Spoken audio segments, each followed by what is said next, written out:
Good afternoon, everyone, and welcome to ITIL 4 introduction. Just for you to know who's speaking at your ear, my name is Nasser El-Batal. I have been in the IT industry for about 30 years or so. My subject matter expertise, generally speaking, is in what I call enterprise IT best practices. So it's a combination of ITIL 4, enterprise architecture, TOGAF, Archimate, Lean, Agile, COBIT, or any specific combination out of these depending on what the challenges are within any given client organization.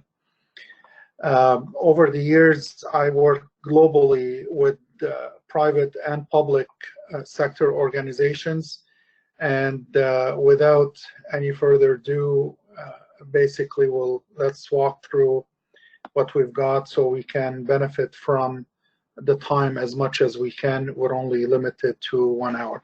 Just to give you a head up, please make sure to keep in mind, eventually once you get a copy or whenever you access this material, once Paul makes it available, this is copyright protected material.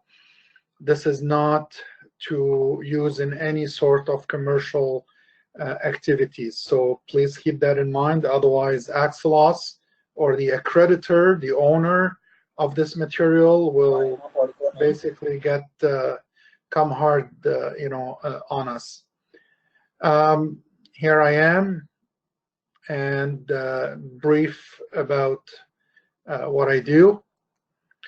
And basically what we're going to do, we're going to talk a little bit about some of the background associated with why ITIL came about and how it evolved over the years to what it is today, and what are the main key concepts and components associated with the subject matter. And for those of you who are familiar with it, you will see some significant, at least in the approach.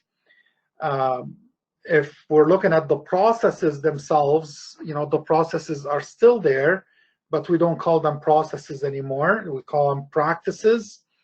For those of you who are new to it, then it's actually easier for you because your mind is not contaminated with the previous knowledge and or information, so you're not going to have kind of a shock in terms of what they've done with the subject matter. So every organization, depending on what you do, right, doesn't really matter if you're a hospital, if you're a university, if you're training, if you're IT, doesn't really matter what core competency you've got. You offer some sort of service. And this is why we say that every organization is a service organization. So it's very important to have a good understanding in terms of what enables you to offer and or to deliver these services. Now, today, and for a number of years actually, all these businesses are also what we call IT enabled. It doesn't really matter whether you're a bicycle shop or the Big Blue or Amazon or whoever you are as an organization. At the end of the day, information technology becomes the strategic enabler, right? And in order for you to offer your services properly, you have, of course, to manage them properly. And in order to manage them properly, you have to have them structured properly, whereby you would have what we call, certain organizational capabilities, that will enable the value to your customer. Whether your customer is a patient in a hospital, or your customer is an airline, or your customer is a bank, or irrelevant really what type of customer you might have. You want to have the proper organizational capabilities so that you offer these proper services in such a way to enable value to the customer. And we're going to see that the value that you're going to enable is no longer one-sided value, because historically everybody would say, you know, I can do something for you. So the perception is that I'm going to work with you because you provide me value. But today, it's not only you who's going to provide me value, is how we're going to work together for me to get that value and for you to be able to offer it. So from an ITIL point of view, ITIL, as you're going to see very shortly, changed considerably over the years.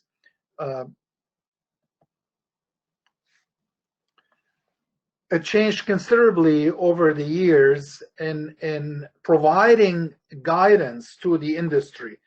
In early days, back in the 80s, ITIL was what we call function-based, and then eventually it became process-based, and then it became service life cycle-based, until where we are now, where it is service value system based. And one of the major reasons of this evolution over the years and where we are today is, of course, to align with everything else that we have in the industry. So I want you to kind of just envisage for a quick minute whatever your knowledge is, whether you're working with DevOps, or you're working with Agile, or you're working with Lean, or you're working with enterprise architecture, any subject matter that you're working with, you know, and very quickly you're going to see as we move on the presentation that the foundational aspect, the foundational processes, the foundational understanding of your knowledge and subject matter expertise is actually ITIL, you know, and its processes. As I said, you know, they changed the names of processes. Now they call them practices. So we're going to discover that along the way. For those of you who are interested in the certification associated with ITIL, this is not the traditional view anymore. So now you have all of these different all of these different certifications rather, presented in two main streams, right? One we call ITIL Managing Professional, and one ITIL Strategic Leader. So the basis of any of these certification is, of course, the foundation, and then, you know, the clusters or the path, right, that you're gonna choose will enable you either to transition from your existing ITIL certification. So if you are an existing ITIL expert, you're basically gonna require everything that you have on the left-hand side in a certification called Managing Professional Transition. So you're going to do that exam, you know, in order to be ITIL 4 certified, and eventually you can prepare for your ITIL Master.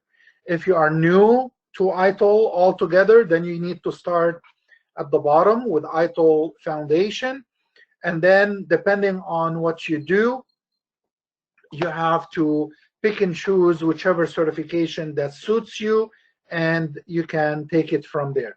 If you're confused about which one is appropriate for you, communicate with Paul and he'll let me know, and we'll be more than happy to assist and support you with that. This is the same one, but with the transition kind of elements for those who are already certified. So to make it simple and without spending a whole lot of time on this, if you are already certified, you know, in ITIL, either as an expert or as a practitioner, You need to focus on the left side, where we talk about create, deliver, and support, drive, stakeholder value, high velocity, and strategist. So these collectively is going to enable you to transition, right? If you're not, then you go through one by one, and again, we can help you figure this out. So for existing publication, there's only one publication that is considered the foundation publication. There is no publication associated with any other level at the time being.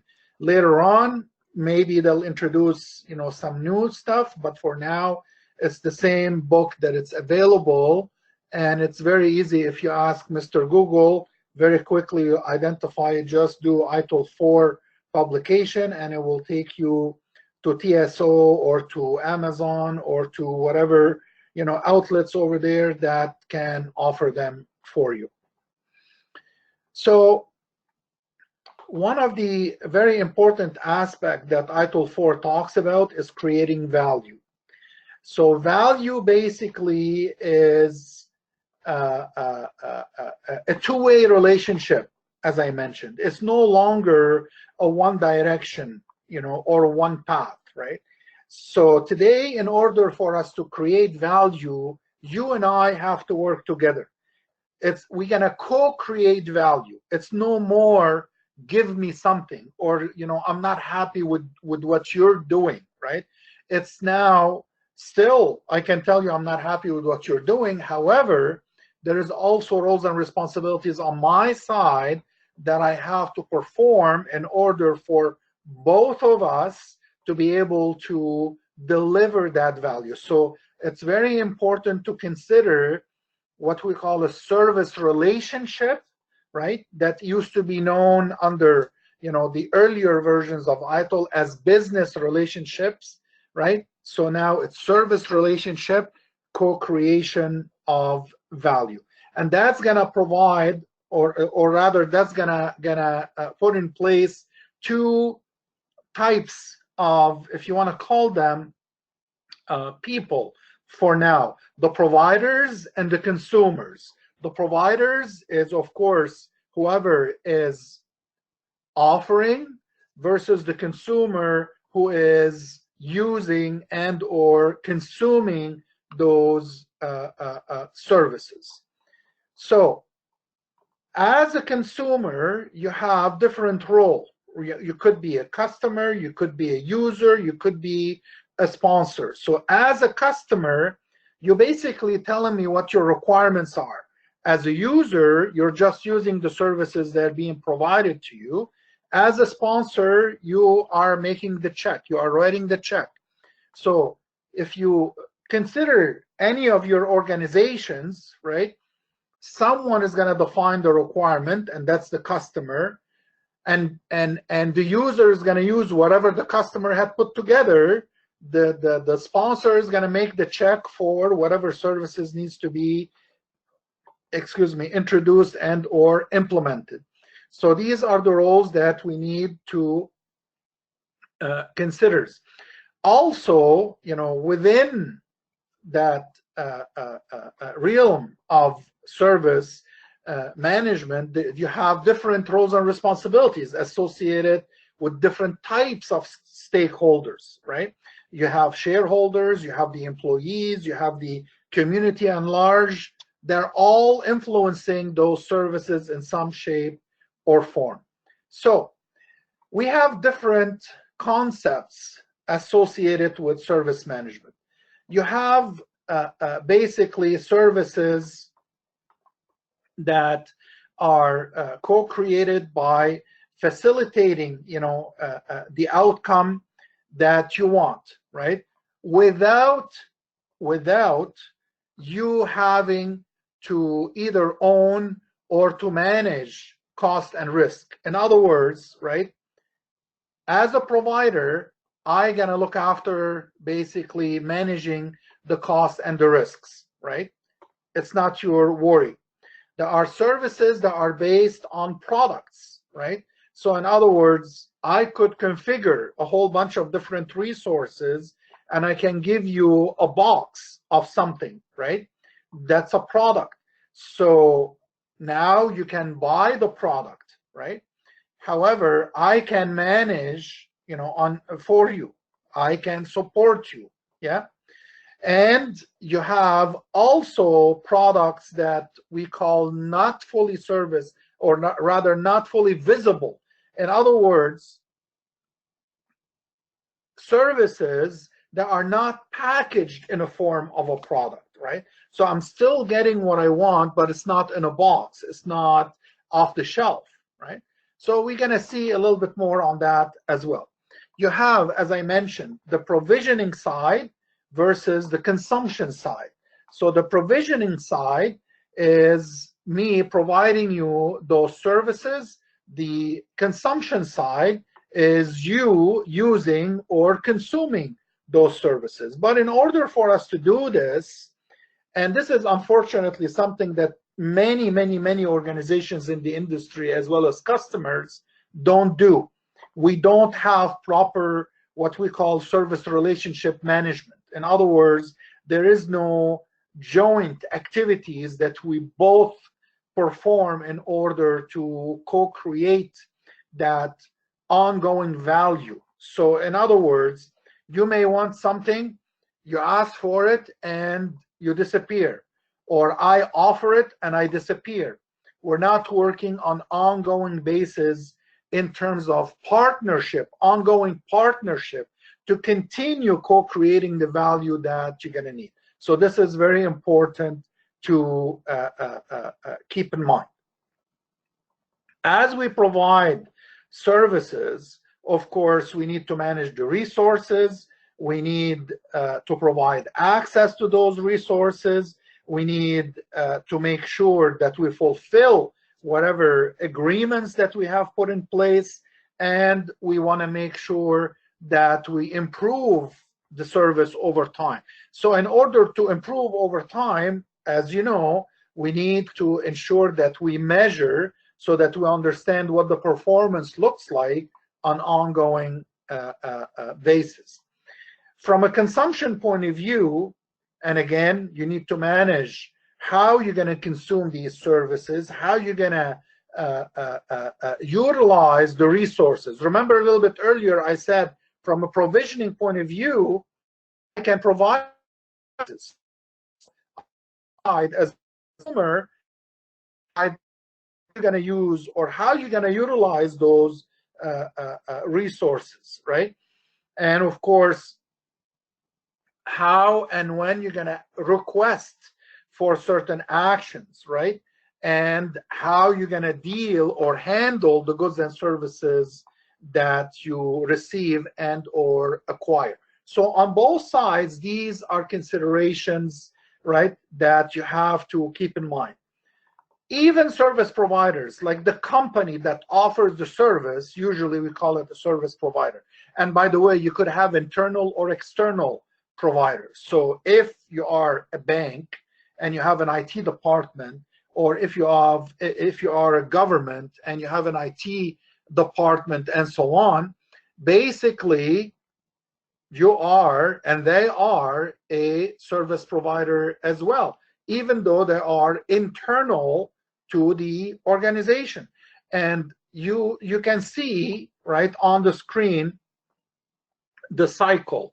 Organization A is providing to organization B, to organization C, and so on and so forth.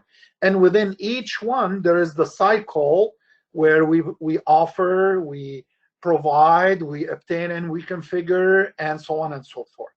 So that could be a chain, right, of services, right, that collectively can support a bigger organization. But then you're going to need an integrator in place, and that's a different discussion. So it's very important as well to understand value, right?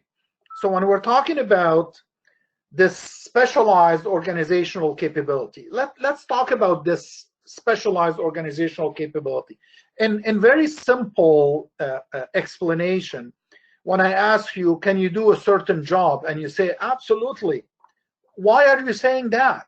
It's because you have the people, you have the processes, you have the tools, you have the know-how, you have the money, and so on, right? So these are examples of what we call specialized organizational capabilities. Now, the value has to make sense, has to provide benefits, has to provide usefulness to the receiver, to the consumer, right? So the nature of the value, the scope of the value, the cost of the value. Otherwise, I may be spending too much money for, a clunker. And you don't want that. I don't mind spending, more money if I have a Jag, right? But if I spend a lot of money and I have an old Beetle, and it's going to live in the garage all the time, I don't see the value in that, right? So again, we talked about facilitating value creation is when we work together and we have the right people in the right place, the roles, the responsibilities, the relationships. So it's not just a matter of, yeah, I'm gonna offer you something. It's both of us collectively working together on that. And this is a quick example when we talk about, enabling value co-creation. And they're emphasizing quite a bit on the term co-creation, right? Because this is what's gonna facilitate and enable the outcome. At the end of the day, you want your patient to survive. You want to be able to do a money transfer. You want to be able to buy and sell stock online.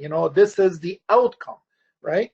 So the value has to be managed as well as the cost and the risk associated with it.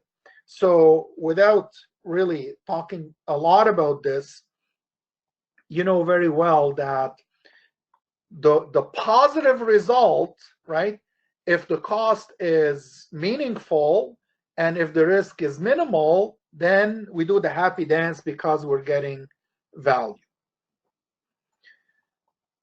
For those of you who are familiar with ITIL version 3 or 2011, value is based on two major factors, what we call utility and warranty.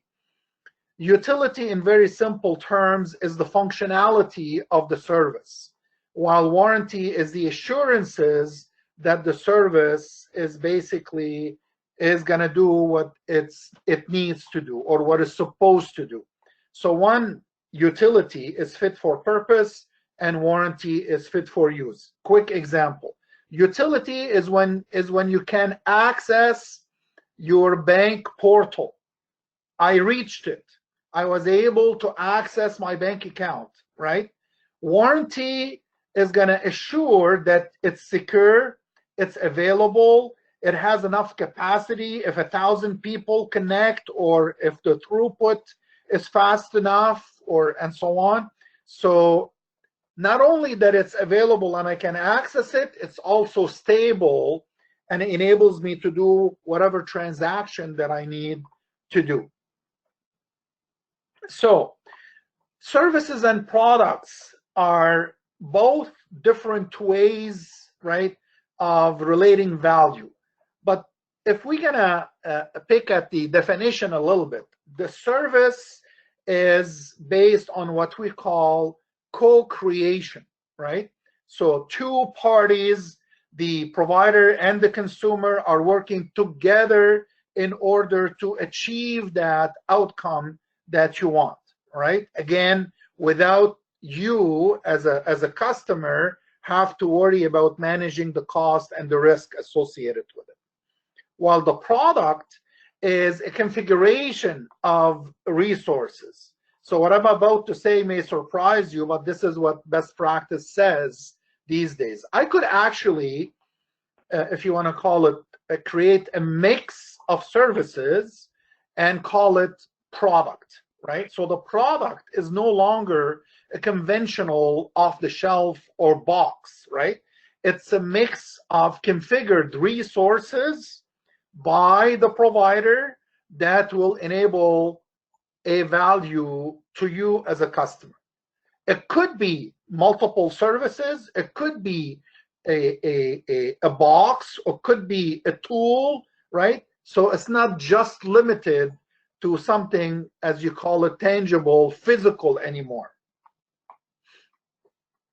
And we have different types of service offerings. So when we talk about, goods, this is where the ownership is transferred to you. You bought something, so now you own it, right? As an example. And you are responsible for how you're going to use it. You buy a cell phone, right? This is part of goods, right? You own it now. Access to resources. So now you can subscribe to, as an example, how should I say this? One of these website creation portals, right? You don't own it, but you can, subscribe. You log into it. It's going to enable you to create a website and to put all nice kind of nice pictures and have different links and create your own, type of accessibility and so on and so forth. You're accessing the resources. So the ownership is not yours here. I still own the company. I still own the if you want to call it the service itself, but you use it, right? You access based on a license of some sort. And then there is what we call service actions, right? In other words, as a provider, I will provide you, let's say, a set of people. They're going to conduct or perform a certain set of activities for you, and you're going to pay me some sort of money at the end of the day, the week, the month, whatever that may be. All right? So something to keep in mind. These are, when you get the copy of the deck, you will see the structure. Let's take an example over here that is relevant to IT. So if you can take a look at this top down or bottom up. Bottom up, there's a set of resources. Let's call it for now infrastructure, right? And associated items, including people and data, internal, external services, all collectively is going to enable you to put a product or products together that you're going to offer, right? And this different examples that you can see, a laptop or a desktop or the ability to print and so on, and eventually support a department or a division or a bank or whatever you want to call it, right? So at the end of the day, this is basically a structure of how these three layers, right, as I showed you a little bit earlier, can work together in effort to provide the service or services that you want. So there are some important aspects, we call them key components, right, of ITIL. One of them is the guiding principles. So if any of you is familiar with enterprise architecture, it doesn't really have to be. The reason I'm referring to enterprise architecture is because enterprise architecture is big on principles, right? So principles are recommendations, if you wish, rules, if you wish, that you put together and need to be followed. So you would say something like, we are a service-based organization, or we conduct service-oriented architecture, or we are customer-centric, right? So all of these are different types of principles that you can put in place to guide the organization, and to facilitate your strategy. Now, these are things, as I said, you put in place, but you do not change, right, on an ongoing basis. They're going to stay in place for an extended period of time. Can you change it? Can you modify it? Sure, right? But they're not meant to be changed and or modified, on regular basis. All right. So there, it's very useful because eventually you're going to derive your policies as a result of these guiding principles that you put in place. So, examples of guiding principles. You need to focus on value. In your venture of IT service management, you're not gonna provide services that provide no value to your customer. Very quickly, the customer is gonna tell you, thanks, but no thanks, right? So anything that you do, any investment, any activities, any processes, any hiring, firing, any activities, period, has to focus on what would the value to the customer may be if I do this action. Another consideration is to start where you are. And this is very useful, especially from an implementation and or improvement kind of perspective. If you decide, you know what, I don't care what I've got because it's old, etc., I'm going to throw it away and I'm going to start totally new, you missed an opportunity of having, things that you might benefit from. You missed an opportunity in time, in cost, right? So you need to figure out what you've got. We're not saying start where you are without considering what you've got, because everybody has something in place. Yes, it may be good or bad. So you can keep the good and get rid of the bad, right? So something to consider as well. Progress, iterative with feedback. I'm sure many of you have already or are already familiar with the agile concept, with the agile world, right? And that's basically what we are suggesting. You can do a lot of smaller iterations, right, in order to build your mega project at the end. You can have lots of quick iteration that provides you this viable product or viable software. It depends on what you're doing, and it comes an increase against your overall. So waiting 2 or 3 years or a year and a half or 6 months, for everything to be ready. During that period, you could have done many different things, right, in order to reach where you wanna be. Collaboration and promote visibility. Always make sure to work to establish working relationships with your partners, with your customers, consumers, right? Have the visibility of the services that you might have. And I'm talking here internally or externally. Many organizations, provide services, and believe me, I work with many of them, and I'm working with one as we speak. They don't even have a service catalog. So, as a customer, I don't even know what to order, right? I don't know what we've got or what we don't have, or I have no clue. So, part of the visibility is to have a service catalog in place, even if it's basic, right? That's fine.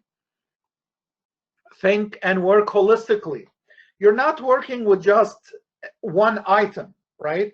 And dismissing, everything else. You have to consider the different pieces of the puzzle. So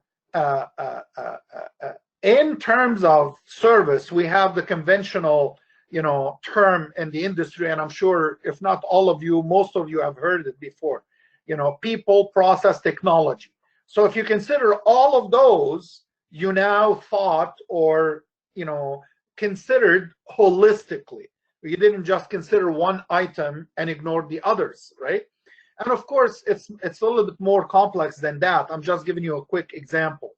Keep it simple and practical. Don't overdo it. There is no reason whatsoever to make things too complicated. I'm working on a project where we have to do many process models because the client maturity is very low, so they really don't have much in place. So we have to come up with all these different process models, so at least they can visually see what it means. And you got these people that want to tear it apart and have 10 different steps for something that could be a very simple condition, right? Keep it simple. Why give yourself a headache, right? And of course, after everything is said and done, and along the way, you need to optimize, and that's part of continual improvement. And you need to automate so that things becomes faster, quicker, more sustainable, more repeatable along the way. So these are guiding principles that you can use in your organization for IT service management.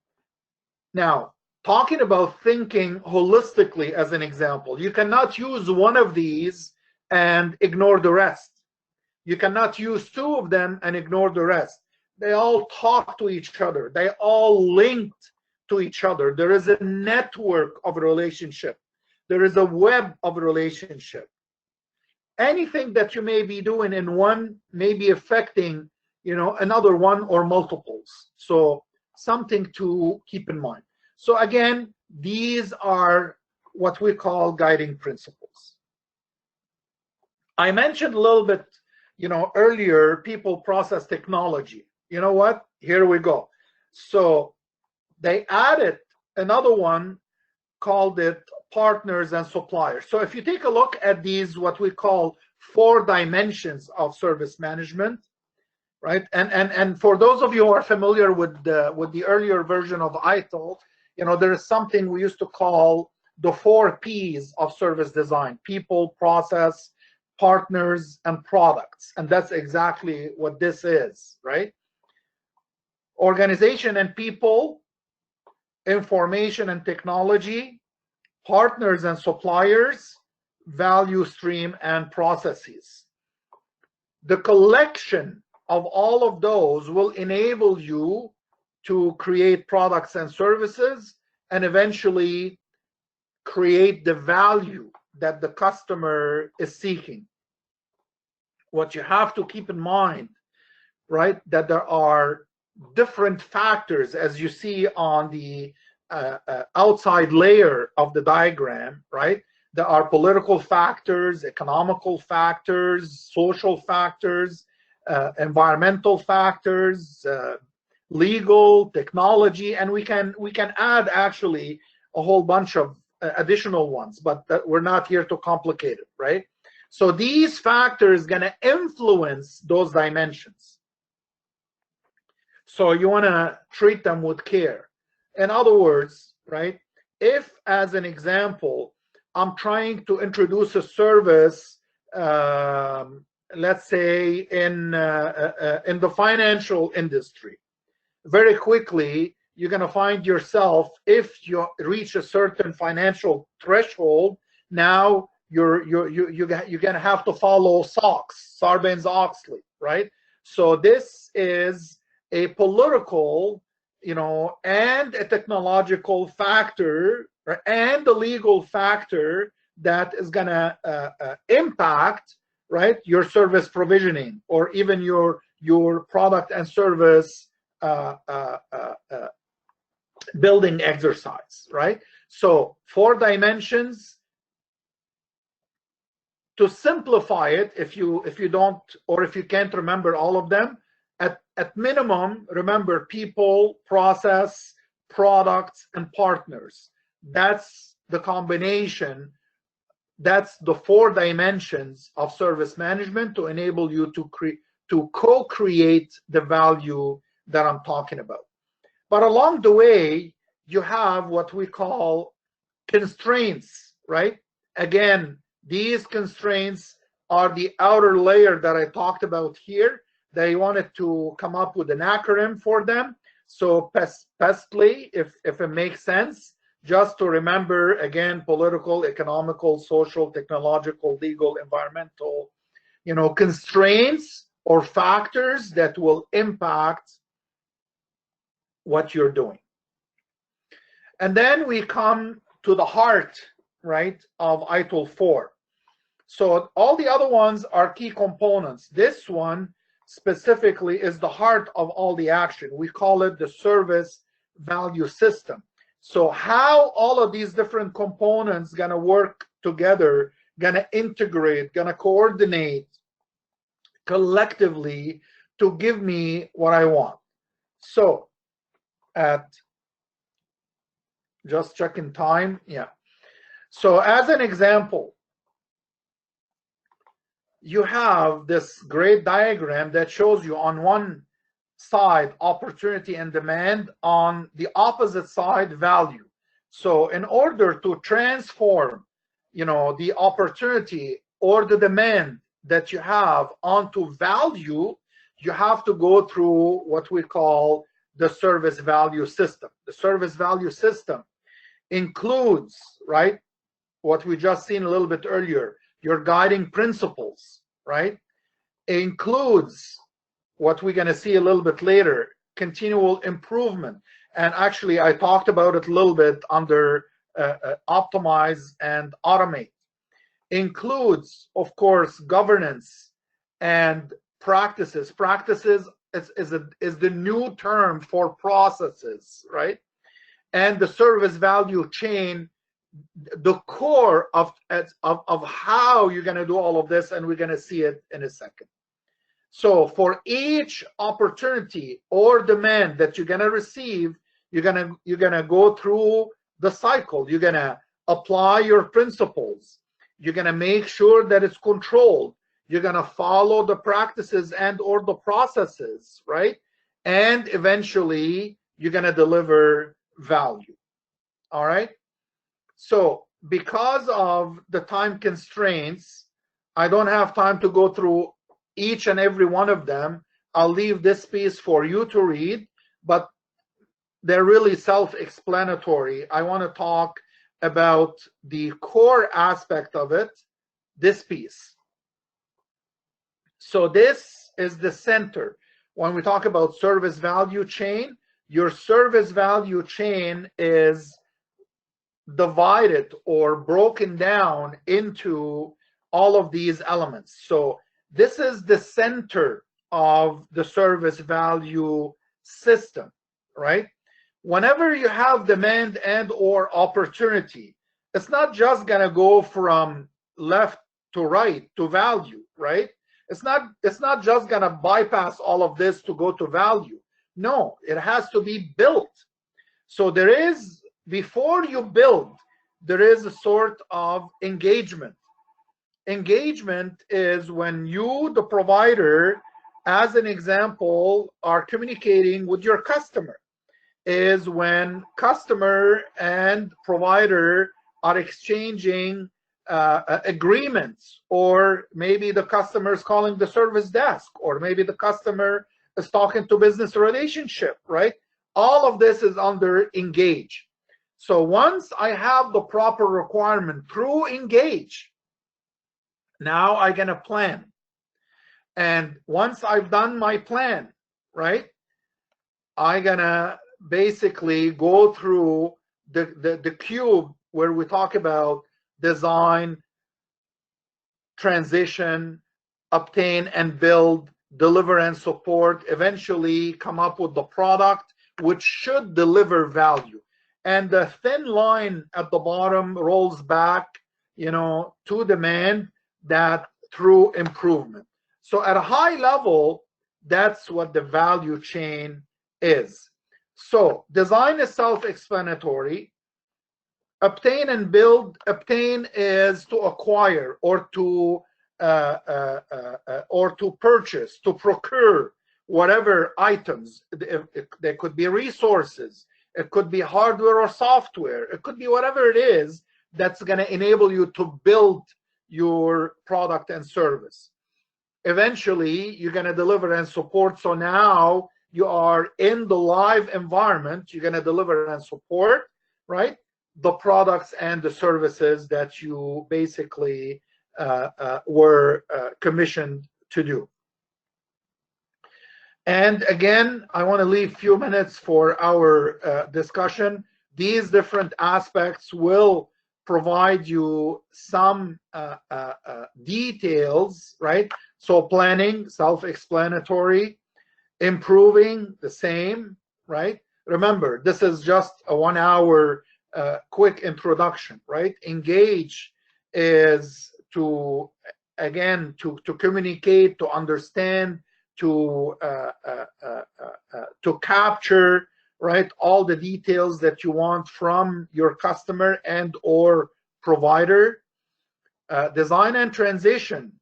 So this is where architecture could happen. This is where change control, configuration management, as an example, testing, right? Obtain and build. Again, this is where you acquire, you buy components, or you get resources. Deliver and support.